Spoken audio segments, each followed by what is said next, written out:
It's a story that gets a lot of mentions, but not necessarily a deep dive. Take, for example, the recent United Nations report on climate change, saying that by 2040, the world will be in deep trouble.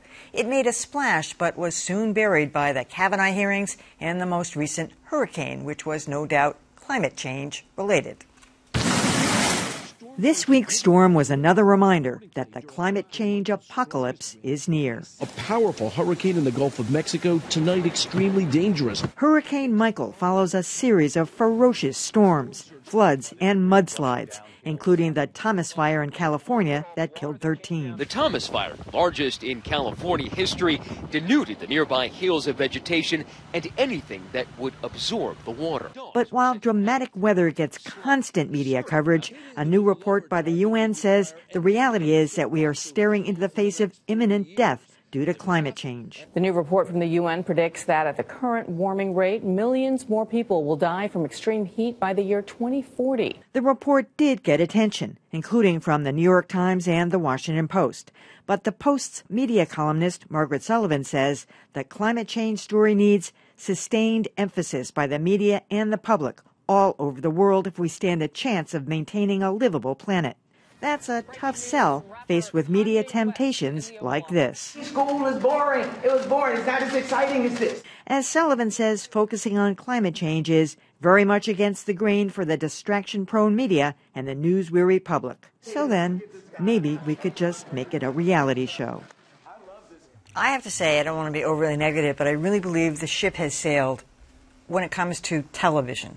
Television news, network news, local news, and largely cable news.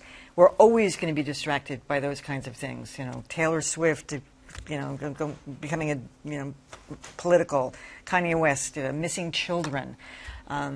We don't have the resources, the time, the inclination, because I think we fear that people aren't going to be interested in deep dives into things like climate change. By the way, I was watching a lot of the coverage from various storms over the past couple of months, and there is always a mention that it's related, but there's never anything about what anybody can do about it or what we should be doing about it or what scientists are doing about it. And Margaret Sullivan is, of course, right, but what should the media be doing about it? I know. It's a real dilemma. It's the worst kind of story for the media because even now we see that, we'll be sort of okay until 2040. Although, no, we won't be okay until 2040 because it's happening now. And when you try to relate any particular storm to climate change, it's always, well, we're getting more storms. Arguably, they're more serious. But it's hard to parse out because we've always had storms, and some of them have always been serious. So it's just, and there's, on a daily basis, there's nothing new to advance the story. And then finally, you need some sort of a political opposition that is making this point all the time that the media can cover. And that really isn't happening very much either. So you put it all together, and it's very difficult to get our arms around it. You know, I would look at it a little differently. I agree with a lot of what Dan is saying. I don't think the media is doing itself any favors. I think journalists should be skeptics, and I think many are not. I know that the vast majority of the world's experts believe that climate change is occurring and it's mainly human-caused. But journalists, using the woman here that we just heard from, using sentences like this one this past week, here's what she said. By 2040, only 22 years from now, the world will be in deep trouble, according to the unassailable expertise of the UN's experts. Now, I would just argue that no one's expertise is unassailable and no science is settled science. I mean, I believe in climate change, but I don't think that journalists are being skeptical enough. And I think that's just an oxymoron that settles science. And I think the more you report like this, the more people turn it off. I tend to, I think I'm a little more on the settled science side on this. But the difficulty is, how do you make this an issue that, as Margaret said, that this ought to be part of our coverage every day?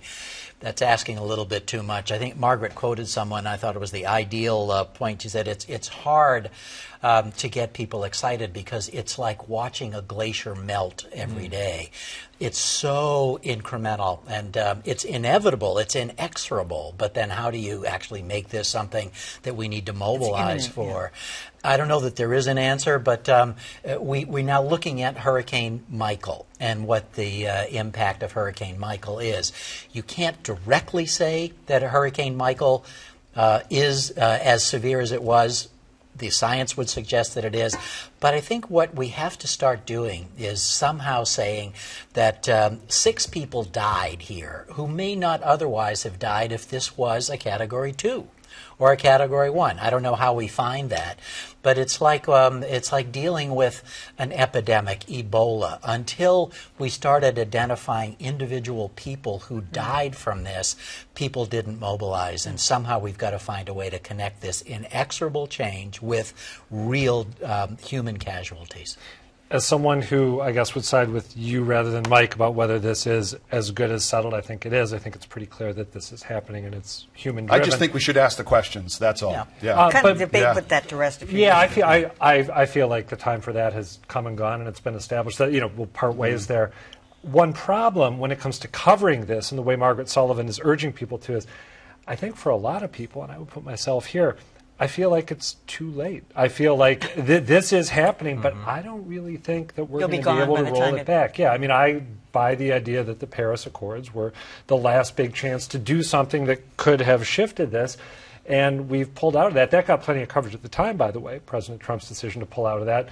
But that gets back to Dan's point. I think when there are people who are proposing certain solutions, or there's a debate going on about steps that can be taken, then you can give it coverage that people might find engaging. You might even be able to give it the sort of coverage that you're looking for, Mike, kicking the tires on the science. What are the questions? What questions are answered?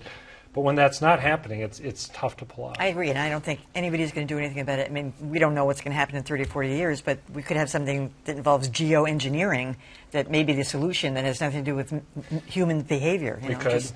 Maybe the overarching artificial intelligence that will be running the world at that point will figure it out for us. Who knows? There is a very gloomy side to this, and that is I think we all have a sense that there's nothing that's going to happen except the worst is going to happen. And we'll be gone by that time that happens.